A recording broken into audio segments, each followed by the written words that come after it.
Hello నమస్తే welcome to our channel triple culture. ఈ వీడియోలో రోజుకు 35 కిలోల అన్నం తినే రాజు గురించి తెలుసుకుందాం.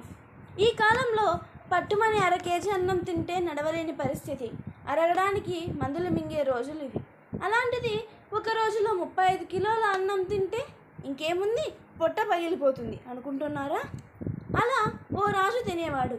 ఇంతకీ ఎవరా రాజు, ఏ రాజ్యాన్ని పాలించాడు? ఆ రాజు కథ ఏంటో తెలుసుకుందాం.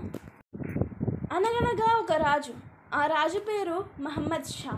ఆయన పాలించిన దేశం గుజరాత్. ఆ రాజు తిన్న తిండి తెలిస్తే ఔరా అనాల్సిందే.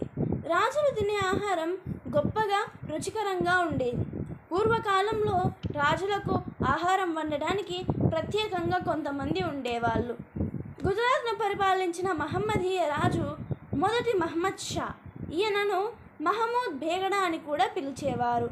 ఆ వంశంలో 53 సంవత్సరాల సుదీర్ఘకాలం జీవించిన రాజైన మొదటి మహమ్మద్ షా ఆహార ప్రేమికుడు. ఎంతలా తినేవాడో అంతలా ఆరోగ్యాన్ని, శరీర సౌష్ఠవాన్ని కూడా కాపాడుకునేవాడు. తినే తిండికి తగ్గట్టు మనిషి కూడా బలంగా ఉండేవాడు. తిండి కలిగితే కండకలదోయ్ అన్న టైప్ అన్నమాట. ఒక రోజుకు 35 కిలోల ఆహారాన్ని ఆయన అంత ఈజీగా తినడానికి కారణం ఆయనకున్న అతి ఆకలి. ప్రతిరోజు ఉదయాన్నే ఒక కప్పు తేనె, వెన్న కలిపి బ్రేక్ఫాస్ట్ తీసుకునేవాడు. ఆ తర్వాత బాగా పండిన 150 అరటిపండ్లు తినేవాడు. పర్షియన్, యూరోపియన్ యాత్రికులైన బెర్బోసా, వర్తేమా అనే 2 వ్యక్తులు ఆయన ఆహారపు అలవాట్లు విని అసలేం తింటున్నాడో తెలుసుకుందామని ఎంక్వైరీ చేశారట.